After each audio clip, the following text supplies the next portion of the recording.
नमस्कार, मी स्वप्नील. तुम्ही पाहताय सिद्धांत प्राईम. आता आपण पिंपळगावमध्ये प्रभाकर बांगर यांची भेट झालेली आहे. या ठिकाणी आता ते जिल्हा परिषदेसाठी उमेदवार म्हणून आहेत. अवसरी पिंपळगाव या गटातून ते उभे आहेत. आपण त्यांच्यासोबत चर्चा करणार आहोत. कशा पद्धतीने तुम्ही आता नागरिकांना भेटताय आणि काय प्रतिसाद आहे नागरिक? सकाळपासून सुलतानपूर वरून मी सुरुवात केली. सुलतानपूरला शिंदे गुरुजींची दशक्रिया होती. ती दशक्रिया केल्यानंतर आज लग्नाची तीत पण मोठी होती, त्यामुळे अनेक ठिकाणी लग्नांना देखील भेटी दिल्या. निगोटवाडी असेल, शेवाळवाडी असेल किंवा इकडं बोरवाडी आपलं अवसरी असेल, अशा अनेक ठिकाणी आमचा दौरा चालू आहे. आणि बाकीचे जे काही कार्यकर्ते आहेत आपले, माझ्या 3-4 टीम प्रत्येक गावामध्ये फिरतायत वेगवेगळ्या पद्धतीनं. अशा पद्धतीनं जोरदार प्रचार चालू आहे. परंतु 2-3 दिवसापासून एक गोष्ट मला जाणवते की जेवणावळी घातल्या जातात लोकांना. आता अक्षरशः लोकांना कार्यक्रम रोजचे संपत नाही, दशक्रियाचे, लग्नाचे. लोक जेवणाला कंटाळलेली आहेत, परंतु तरी सुद्धा लोकांना बळजबरीनं जेवायला बोलवायचं, जेवायला घालायचं. अरे, लोकांची अपेक्षा नाही जेवणाची. लोकांना भरपूर पोटापुरतं दिलेलं आहे, त्यांना अपेक्षा नाही. पण केवळ आपण काहीतरी लोकांना बळच आमिष दाखवल्यासारखं करायचं. परंतु लोक हुशार आहेत. लोक आता तुम्ही किती जेवणावळी घातल्या तरी सुद्धा लोक तुमच्या जेवणावळीला बोलणार नाही, कारण लोकांना रोज कार्यक्रम, रोज जेवण भेटतात, त्याच्यामुळे तो काही प्रश्न येत नाही. आणि काही लोकांना ढाब्यावर नेलं जातं, कच्च्या मच्छ्या रोट्या खायला घालायला लावतात. आणि अशा पद्धतीनं लोकांना एक वेगळं आमिष दाखवण्याचा प्रकार जो होतोय. आणि माझ्या प्रचारामध्ये माझ्याकडनं कोणी अजून चहा प्यायची सुद्धा अपेक्षा केलेली नाही, कारण लोकांच्या भावना माझ्याशी जोडलेल्या आहे. मी लोकांच्या हृदयात आहे, मनात आहे. त्याच्यामुळं मला उलट लोक मदत करतात. बरेचशे लोकांनी मला आर्थिक मदत पण केली, परंतु त्यांनी हे सांगितलं की बाबा आमचं नाव सांगू नका, पण आम्हाला तुम्हाला मदत करायची आहे. हा झाला मुद्दा एक. मुद्दा दुसरा, तुम्ही आता जिल्हा परिषदेसाठी उभे आहेत. शेतकऱ्यांचे नेमके कोणकोणते प्रश्न प्रलंबित आहे आणि ते तुम्हाला सोडवायचे त्या काळात? शेतकऱ्याच्या प्रश्नावर आता बाजारभावाचा प्रश्न आहे सगळ्यात महत्वाचा. शेतीमालाचा उत्पादन खर्च त्या ठिकाणी वाढत चाललाय, त्या पटीत त्याला भाव मिळत नाही. गेले अनेक दिवस बाजारभाव तर मिळत नाही, परंतु शेतकऱ्यांना जोडधंदा म्हणून काहीतरी उपाययोजना केली पाहिजे असं वाटत नाही का? जोडधंदा दिला पाहिजे शेतकऱ्यांना, असं त्यासाठी तुम्ही काय करणार? नाही, जोडधंदा 100% मिळाला पाहिजे. मी काल परवा एका पोल्ट्री फार्मला, गावरान कोंबड्यांचं पोल्ट्री फार्म मी पाहिलं, त्याला भेट दिली मी स्वतः, आणि मला ते खूप आवडलं. कारण शेतीला जोड व्यवसाय म्हणून शेतकऱ्यांनी सुद्धा अशा पद्धतीचे व्यवसाय करायला काही हरकत नाही. कारण या जगाला अंडी, दूध, मांस याच्याशिवाय पर्यायच असू शकत नाही. आणि बघा, दिवसेंदिवस याचे अंड्यांचे भाव किंवा मटणाचे भाव, चिकनचे भाव हे वाढतच गेलेले आपल्याला त्या ठिकाणी दिसत आहे. आणि दुधाचे सुद्धा भाव खरोखर चांगले होतील. परंतु मी जो मुद्दा मागे उपस्थित केला, दुधातली जी भेसळ होती, ती भेसळ कोण करतंय? मधले लोक करतात. ती भेसळ जर फक्त थांबवली ना, तरी आजही दूध तुम्हाला सांगतो शॉर्टेज पडेल आणि दुधाचे भाव 50 रुपयाच्या पुढे जातील.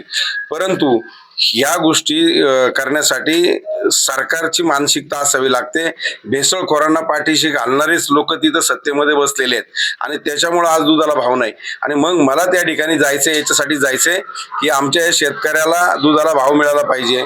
आणि शेतकऱ्यांनी सुद्धा जोड व्यवसाय म्हणून माझं तर म्हणणं कुक्कुटपालन केलं पाहिजे, परत बकऱ्यांचं पालन केलं पाहिजे, शेळ्या मेंढ्यांचं पालन केलं पाहिजे. कारण मटणाचे भाव वाढतच चाललेले आहे, अंड्याचे भाव वाढत चाललेले आहे, कारण प्रोटीनची आपल्याला गरज असते. आणि दुधाच्या बाबतीमध्ये तर मी बोलले, फक्त भेसळीचं दूध जरी थांबलं तरी सुद्धा मी तुम्हाला सांगतो दुधाला चांगला भाव मिळेल. या संदर्भात देखील माझी भूमिका त्या ठिकाणी असणार आहे.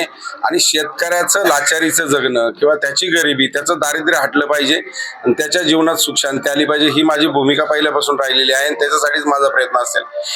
तुम्ही निवडून गेल्यानंतर तुमचं विजन काय असणार आहे? शेतकऱ्यांसाठी तुम्ही कशा पद्धतीने काम करणार आहे, काय सांगा? मी हेच सांगितलं, आत्ताच सांगितलं आपल्याला, की याच पद्धतीनं शेतकऱ्यांना काही चांगल्या गोष्टी सुद्धा या संदर्भात आता जे मी सांगितलं तेच. शेतकऱ्यांचा प्रामुख्याने एक प्रश्न आहे पाणंद रस्त्यांचा.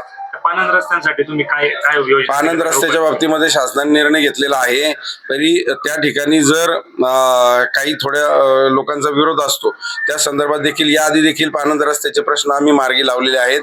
त्यात माझा हातखंडा आहे आणि त्या ठिकाणी देखील तहसीलदारांना देखील अधिकार आहेत त्या पद्धतीचे. मी प्रेमाने आपण सगळ्या लोकांना समजून सांगण्याचा प्रयत्न करू आणि जर तो पानंद रस्ता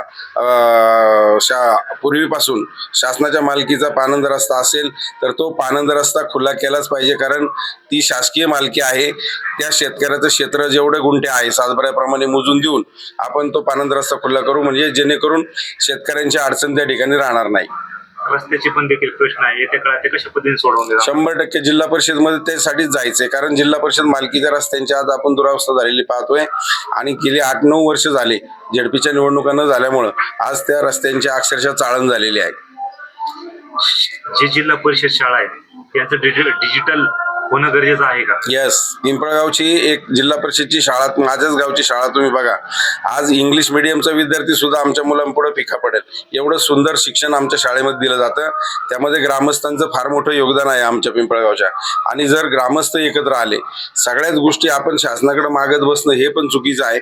शासनाची तर पहिली जबाबदारी आहे, त्यामुळे शासनाला मोकळं सोडत नाही, परंतु थोड्या ग्रामस्थांनी पण सहभाग घेतला पाहिजे त्याच्यामध्ये, कारण आपल्या लेकराबाळांचं शिक्षण चांगलं झालं पाहिजे, ती पुढची पिढी घडली पाहिजे.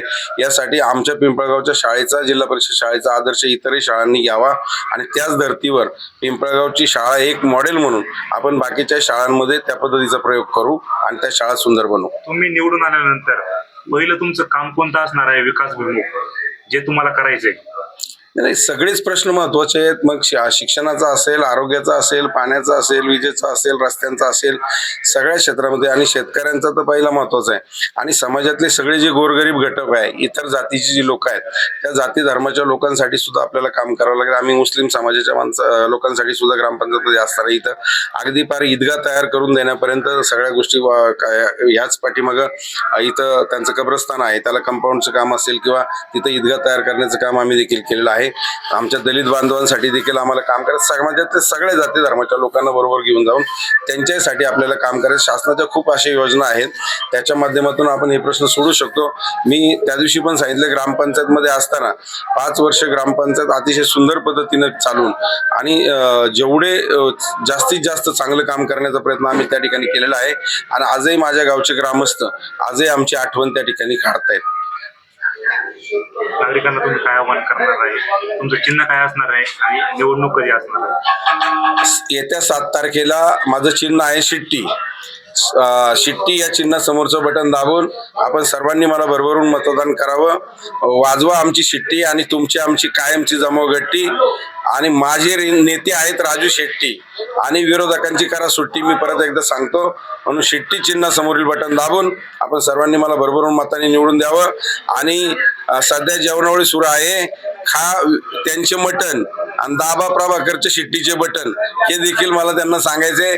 कारण हे पैसे म्हणजे कुठं घामाची कमाई नाही, हरामची कमाई आहे. आणि हरामची कमाई अशा पद्धतीनं उधळून हे जर लोकांना आम्हीच दाखवत असतील आणि लोकांना बोलवायचा प्रयत्न करत असतील तर जनता सुज्ञ आहे. त्यामुळे तुमच्या जेवणावळीला, तुमच्या दारूला आणि तुमच्या एका नोटेला इथला मतदार बोलणार नाही.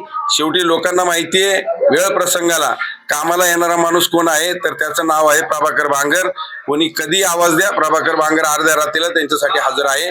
म्हणून तुमच्या मताची किंमत ही तुम्हाला कळली पाहिजे. मतदान ही विकण्याची गोष्ट नाही. तुमच्या एका मतावर तुमच्यासाठी धोरण ठरवणारा, काम करणारा माणूस त्या ठिकाणी सभागृहामध्ये जाणार आहे. कोणाला जर पैशाला ऊत आला असेल तर निश्चितपणानं त्याचा घ्या, ऊत आला असेल तर. पण मतदान मात्र आतमध्ये गेल्यानंतर व्यवस्थित करा. आणि मगाशीच सांगितल्याप्रमाणे खा विरोधकांचे मटण आणि दाबा प्रभाकरचे शिट्टीचे बटन. तर प्रभाकर बांगर होते, अवसरी पिंपळगाव जिल्हा परिषद गटाचे उमेदवार.